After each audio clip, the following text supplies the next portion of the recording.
That's the thing about this city, normal people don't survive for long. I don't remember when I first noticed it, but it must have been sometime around the third or fourth world-ending clash between good and evil. I had been living in Super City for 5 years at that point and was starting to feel it. It turns out that superheroes and supervillains make it way harder to do normal people things like be alive and live and not die. If you are an average person, there's a higher chance you'll die walking to work than if you're a hero fighting for your life. Heroes and villains go crashing through buildings and are shot at with lasers, and all they deal with is ripped clothes. Just buy pre-stressed spandex if it's going to happen every time. But if you are within 5 miles of a fight, you will probably be hit by debris or a stray energy blast and die. And yet any of the big players just walk it off. They don't even have to have powers. The mayor has been in office for 30 years, and he gets kidnapped once a quarter. They have to budget for it at the start of each fiscal year. They plan on him getting kidnapped, and he still never dies. You won't live past 40 if you are nobody special in Super City. If the world at large doesn't know your name, write your will early. There were a few patterns like this that I realized at first. Avoiding them helped me stay alive as a normal for as long as I did. No big crowds. I avoided any large gatherings or mass transportation.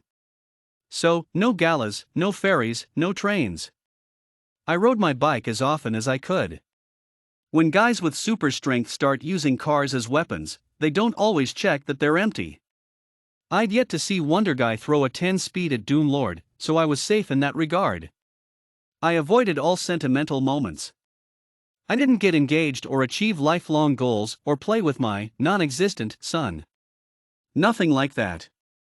I lived my life like an extra.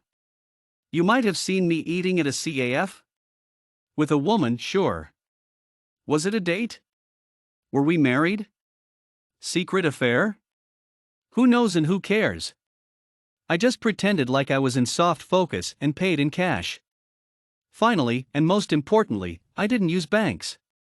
If I had to interact with one, I was solely online. Why do people keep going to banks? I'd rather go streaking in Chernobyl than wait in a teller line in this city. Banks here get robbed every week. I usually have sympathy for the normal people who get killed here, but if you aren't part of a credit union for the interest rates alone, you deserve to die at this point. Spotting these patterns helped, but it wasn't enough. Friends I knew who were doing the same still got carried off by demons or killed by aliens or were crushed by gentrified rent, not part of the superhero issue, but still something worth talking about. Nothing was 100%. The only consistent thing was that everything revolved around someone important. And the important someone's never seen to die. To truly get the best chances of survival, I had to become relevant. At first, I thought about becoming a goon. It's good work if you can get it. Gooning is a union job and on the lower end of relevancy. They don't usually die, just get roughed up. It seemed like a cheap and easy way not to risk death every day, but then I found out about the insurance premiums. I'd be paying half my salary just to be able to get ER visits. I don't know how those guys work that job.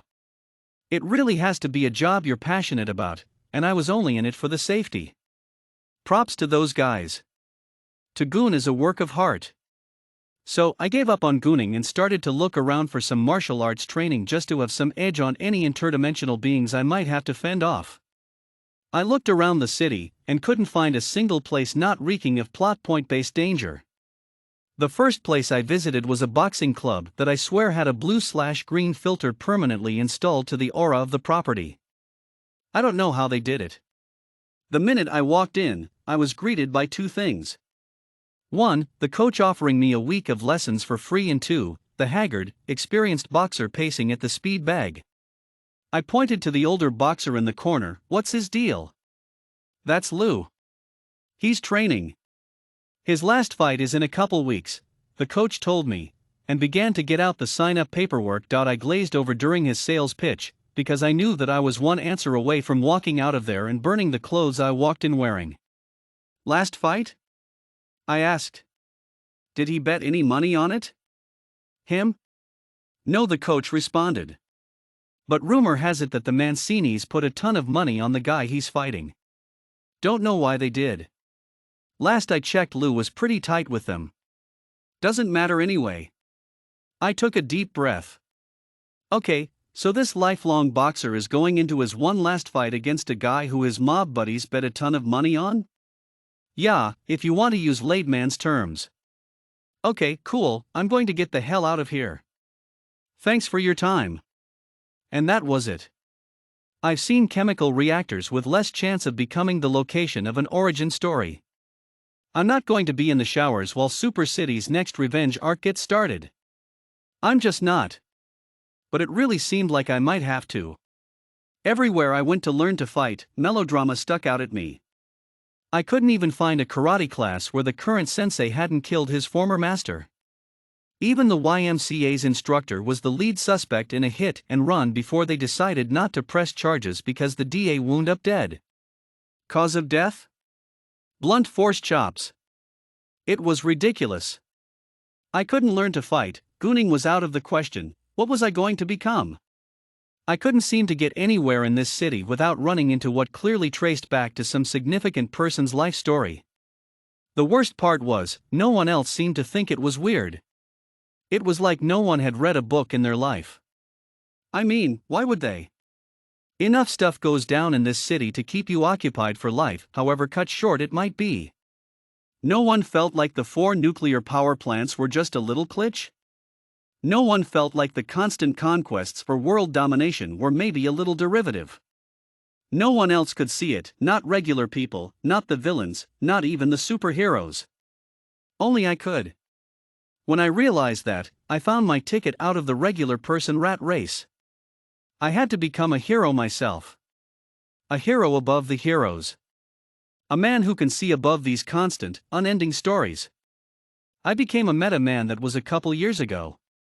I'm not dead yet, so I feel like it's been a bit of a success. It was difficult at first, but once you know what you're looking for, you get into a routine.